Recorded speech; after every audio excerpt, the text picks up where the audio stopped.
Bonjour et bienvenue dans cette nouvelle vidéo. Aujourd'hui j'avais envie de vous parler de la table des saisons.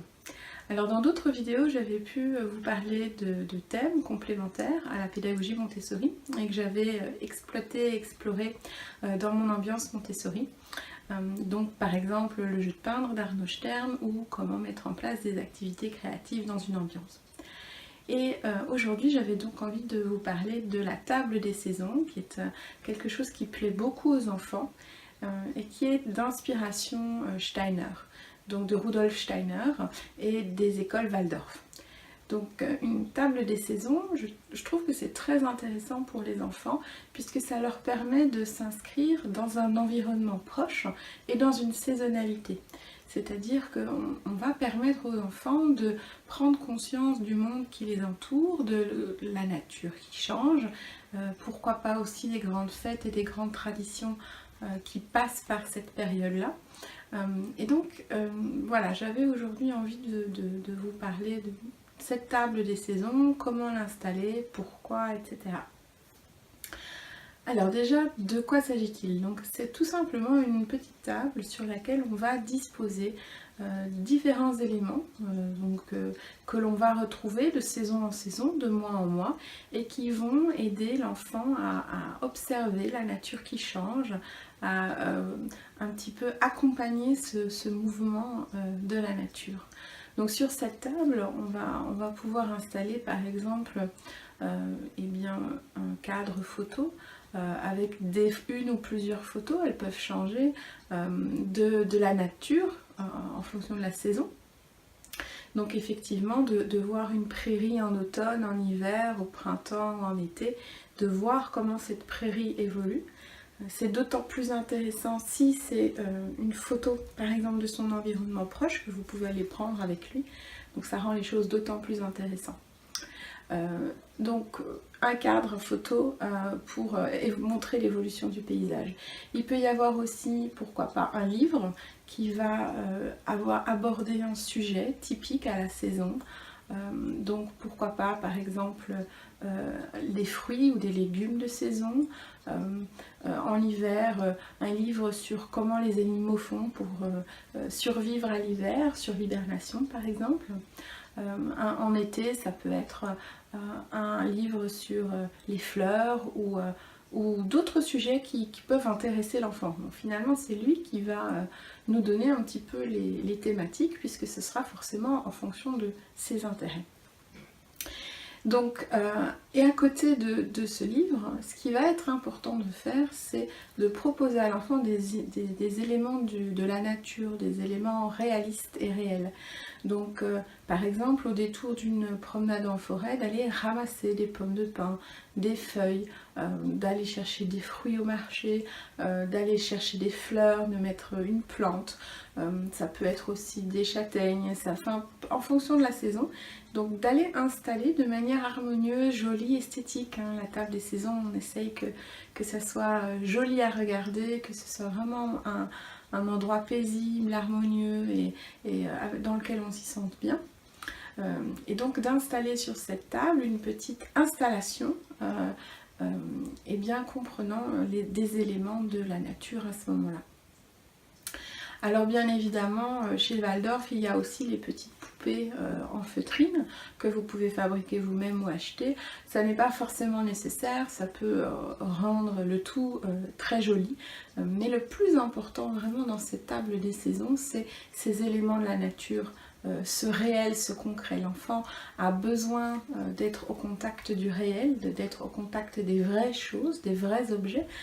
C'est pour ça que dans la pédagogie Montessori, on évite de leur donner par exemple du plastique ou des jouets dans les plateaux de vie pratique. Ce sont vraiment de vrais verres, de vraies tasses, de vrais couteaux, de vrais bols en porcelaine, en verre, etc. Et donc là, de la même façon, c'est quelque chose dont les valeurs sont très communes, on va aller lui proposer finalement des objets de la nature qu'il aura idéalement été chercher avec nous pour pouvoir amener un petit peu de son expérience à l'intérieur de la maison. Il peut bien évidemment y avoir une chaise à cette table, et ce qui est très intéressant pour les enfants, c'est que petit à petit, au fur et à mesure des saisons, cette table des saisons va devenir un lieu de méditation, un lieu de calme, qui va aider l'enfant à entrer petit à petit dans une concentration grâce à cette intériorité qu'on va lui proposer. Donc vous avez ces trois éléments de base, donc à savoir le cadre photo, le livre et l'élément de la nature. Il va pouvoir avoir encore un autre élément, ça va être une création que vous allez faire avec lui. Donc par exemple, pour célébrer l'équinoxe du printemps, vous allez pouvoir créer une figurine en plâtre, ou bien une autre création qui va plaire à ce moment-là à l'enfant et qui va pouvoir être exposée sur cette table des saisons pour rappeler par exemple l'arrivée du printemps. Alors cette table des saisons, idéalement, devrait changer régulièrement. Alors régulièrement, ça ne veut pas forcément dire toutes les semaines, mais on pourrait envisager un rythme tous les mois, par exemple, d'amener quelque chose, pas forcément de tout changer, de tout remettre à zéro, mais de faire évoluer petit à petit la table, finalement, comme l'année évolue. Ça n'est pas un changement du tout au tout forcément, ce sont des choses qui évoluent. Les feuilles petit à petit deviennent plus orangées, rouges, etc. Les fleurs ne sont plus les mêmes, les fruits changent, etc. Donc c'est quelque chose qui peut tout à fait s'inscrire dans une continuité, ou éventuellement en fonction des fêtes, alors changer complètement.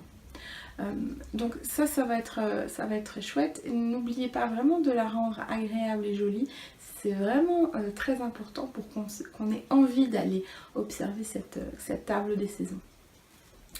Comment est-ce qu'on la présente et comment est-ce qu'on propose finalement cette activité-là aux enfants une fois qu'elle est installée? Parce que l'idée c'est de la monter, de la créer avec lui, mais une fois qu'elle est installée. Donc on va pouvoir proposer à l'enfant d'aller s'y asseoir tout simplement et d'aller discuter un petit peu des éléments qui se trouvent sur cette table, de lui poser des questions, de lui parler de son ressenti, de lire le livre qui est sur la table avec lui, qui peut lui par contre changer plus régulièrement pour attirer l'attention de l'enfant de manière régulière à cette table là, pour qu'il y ait toujours un petit quelque chose de nouveau, ou tout de même régulièrement un petit quelque chose de nouveau pour attirer l'enfant, et tout simplement le laisser observer les éléments. Et ce qui fonctionne bien pour justement poser l'attention de l'enfant, c'est une petite bougie. Donc on pourrait aussi tout à fait envisager le fait de mettre une petite bougie sur cette table, et naturellement la flamme va captiver l'attention de l'enfant, va l'aider à se poser et va pouvoir quelque part avoir ce rôle un peu méditatif où l'enfant va pouvoir venir observer, manipuler les éléments qui sont sur cette table des saisons. Voilà un petit peu ce que j'avais envie de vous dire aujourd'hui sur cette table des saisons. C'est quelque chose que l'on peut proposer aux enfants très jeunes, à partir de 18 mois. Et il n'y a pas de limite d'âge, c'est-à-dire que moi personnellement j'aime toujours faire ma table des saisons pour chez moi.